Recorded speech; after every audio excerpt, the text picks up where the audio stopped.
They switched the judges at the last minute. We originally had what's the other guy's name? Mapes, whatever. Then they switched it to the other one, Marshall or some. I think it's Christopher or something. And yeah, it was a big. It's been a setup from the beginning. What they were trying to do was, I mean, my own personal opinion, I believe that they were trying to basically get rid of him, the father of my children. I believe that they were trying to, and call me crazy, I don't really care because it's the truth. And I really could care less what anybody says or thinks because I know the truth. Whether it happened or didn't happen, I know what their intent was. And their intentions were to basically kill him. That's what they were going to do. And why do I say that? Because as they were arresting both of us when they had SWAT, well, actually it wasn't SWAT because SWAT, long story short, we both were arrested based on a false police report. I wasn't arrested for the same charges, obviously, but like I said, it's not true, but they still were sent out anyways because they believed a social worker, and mind you, a social worker that had nothing to do with the case. Okay, I'm talking about at the time, of my open CPS case with my baby.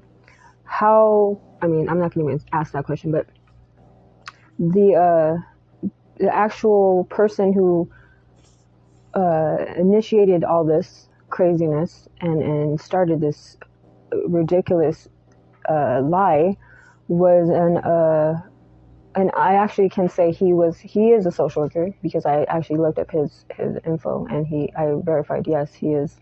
Although at the time when he removed my son, not my youngest, but like I was trying to say, this is a social worker from now obviously time has passed, but at the time it would have been 3 years at the time. Well, now it's more than that, but at the time he was the last time I seen them was 3 years before that. So what the heck is a freaking social worker that has nothing to do in connection with my kid at this one and has involved himself or did involve himself only because, and get this, because one day, because, well, as you know, there's a restaurant, a couple of them, but I forgot which one was it, Burger Mania? I think so, yeah. We had went to go have lunch one day. I forgot if it was before. Oh, it was before or after. And anyways, we were having lunch or going to have lunch. We walked in and he seen us. As soon as he seen us, he had this big history because he's a homosexual, very flamboyant. I don't know if you know him. His name is Jerry Romero Jr. He was a rookie, but he's actually the top earner for taking away kids. Anyways.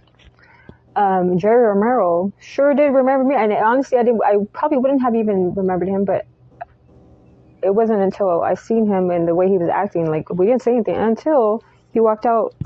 Excuse me, Jason was smoking a cigarette, and he went back to the office and wrote up this, and I have the report. I'll send you. I was actually going to send it to you, and it says plain and simple, straight out, that there was no police called. So how the heck, and that's a stupid question, another one, but I'm being very rhetorical here. How does one even, it's not supposed to, but anyways, he did. He had the cops and the SWAT and all that, but we weren't there at the time, so they had to actually wait a week before they actually caught us. But like I said, it wasn't me. They were looking for him, but they arrested me because I had a warrant. But it was an old warrant, from years ago at the time. And it was for something petty. But anyways, I have a clean record.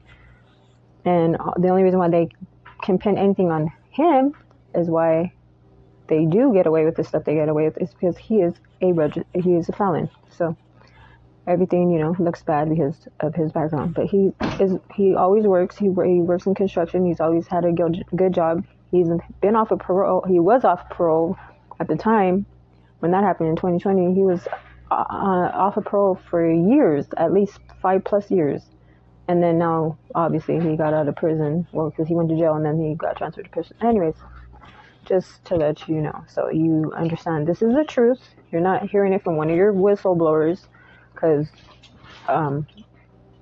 I don't really care for who you're. I mean, I'm with all due respect, but considering you got to understand, this is my story. This is my life that's happened to me. So to hear somebody try to tell me what the truth is and what happened is ridiculous to me, and I take that very personal. So please don't mind me, but excuse me, but I believe you should understand. You should understand where I'm coming from. So thank you. I hope you do understand, and thank you for understanding if you do.